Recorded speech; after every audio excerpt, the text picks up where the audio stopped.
अस्सलामुअलैकुम। उम्मीद है आप सब खैरियत से होंगे। मेरा नाम हफ्सा है और मैं लेकर आती हूँ आप लोगों के लिए खौफनाक और डरावनी कहानियाँ।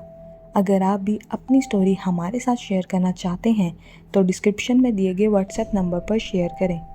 मेरा नाम कासम है और जो स्टोरी आज मैं आपके साथ शेयर करने जा रहा हूँ वो स्टोरी मेरे दादा अबू ने मुझे सुनाई थी। हमारा गांव बहुत खूबसूरत था, हर तरफ हरियाली थी। गांव के चारों तरफ दरख्त ही दरख्त थे। एक जंगल था जिसने हमारे गांव को हर तरफ से घिरा हुआ था, तो बाहर के लोगों को ज़्यादा पता नहीं था। जंगल के दरमियान में गांव था और अगर किसी को गांव से शहर जाना होता तो बहुत दिन लग जाते थे क्योंकि जंगल बहुत घना था। हमारे गांव में एक चौधरी था, उसका एक बेटा था समीउल्लाह। वो शहर से पढ़कर आया था और साथ अपनी बीवी लेकर आया था। सुनने में आया था कि वो बहुत खूबसूरत है। गांव में से कोई ना कोई रोज़ उसको देखने हवेली जाता। सिर्फ औरतें ही जा सकती थी। गांव के लोगों के कच्चे घर थे, छोटी छोटी दीवारें थी, घर से घर मिलते थे।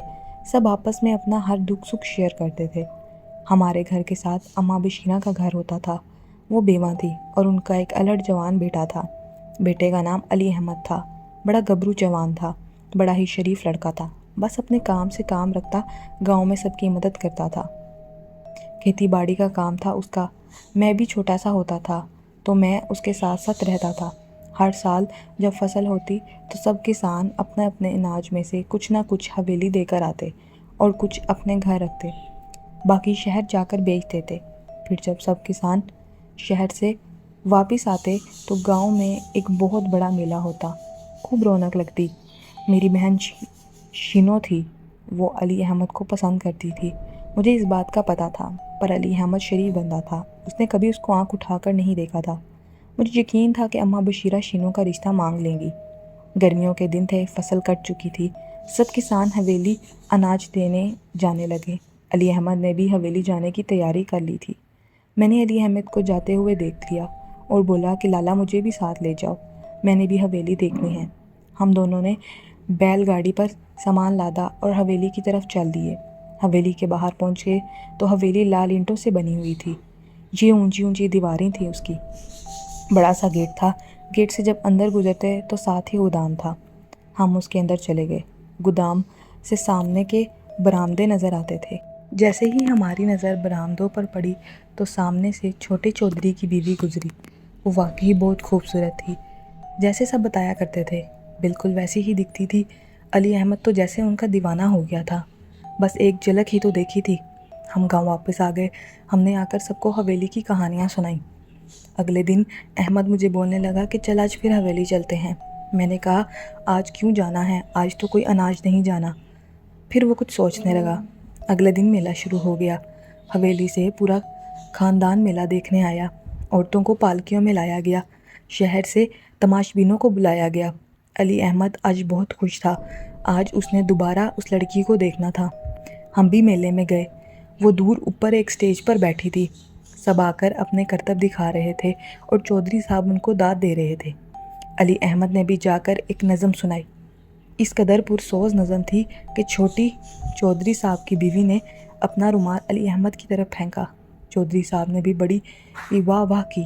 रुमाल पर बीबी साहब का नाम लिखा हुआ था, कुत्सिया बानो। अली अहमद ने वो रुमाल अपने बाजू पर बांध लिया। शबों को पता चल गया था कि अली अहमद अब इसका नहीं रहा। चौधरी साहब अली अहमद को हवेली की हर महफिल में बुलाने लगा।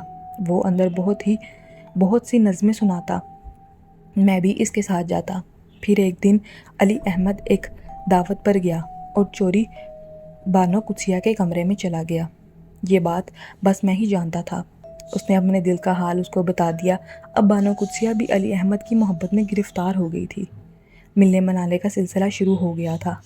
मैं लाला को रोकता था कि मत जाया कर, वो किसी की बीवी है, पर उस पर तो मोहब्बत का भूत सवार था। एक दिन अली अहमद और बानो कुत्सिया ने हवेली से भागने का प्लान बना लिया। अली अहमद ने ये बात मुझे बता दी। मैं बहुत परेशान हो गया और परेशानी में मैंने ये सब बात शबो को बता दी। शबो तो पहले ही आग में जल रही थी। उसने हवेली जाकर सारी बात बड़ी बीबी को बता दी। फिर अली अहमद और बानो कुत्सिया पकड़े गए। छोटे चौधरी साहब को बहुत गुस्सा आया और इनको सज़ा देने के लिए जंगल में भेज दिया गया। दोनों को जंगल में जिंदा दफना दिया गया। بشیرہ بی بی تو اسی شوق سے پاگل ہو گئی۔ گاؤں ایک دم سے ویران ہو گیا۔ گاؤں میں فصل اگنا بند ہو گئی۔ کوئی بھی فصل نہ اگتی تھی، ہوتی تھی تو خراب ہو جاتی تھی۔ گاؤں میں ہر طرف خوف کا عالم چھانے لگا۔ جنگل جانے سے سب ڈرنے لگے۔ جنگل کے راستے سے جو بھی شہر جانے لگتا یا تو مارا جاتا یا پاگل ہو جاتا۔ سب کا کہنا تھا کہ جنگل میں علی احمد اور بانو قدسیہ کی روح پھرتی ہے۔ دیر رات ادھر سے رونے کی آوازیں آنے لگی۔ اب مسئلہ بڑھ گیا تھا۔ شہر کو جانے والا راستہ بند ہو گیا تھا۔ سب لوگ خوف اور ڈر سے گھر سے نکلتے ہی نہیں تھے۔ جیسے جیسے دن گزرتے گئے، رونے اور چیخنے کی آوازیں اور زیادہ آنے لگی۔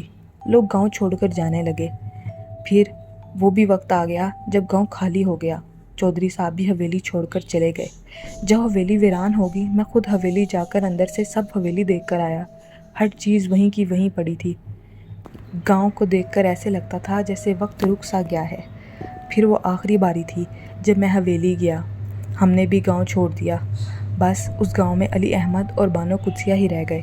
آج بھی میری آنکھ میں قدسیہ بانو کی تصویر کا عکس ہے جو میں نے آخری بار حویلی کی دیوار پر دیکھی تھی۔ امید ہے آپ کو ہماری یہ سٹوری پسند آئی ہوگی۔ ویڈیو کو لائک کریں۔ ملتے ہیں ایک نیو سٹوری کے ساتھ۔ اللہ حافظ۔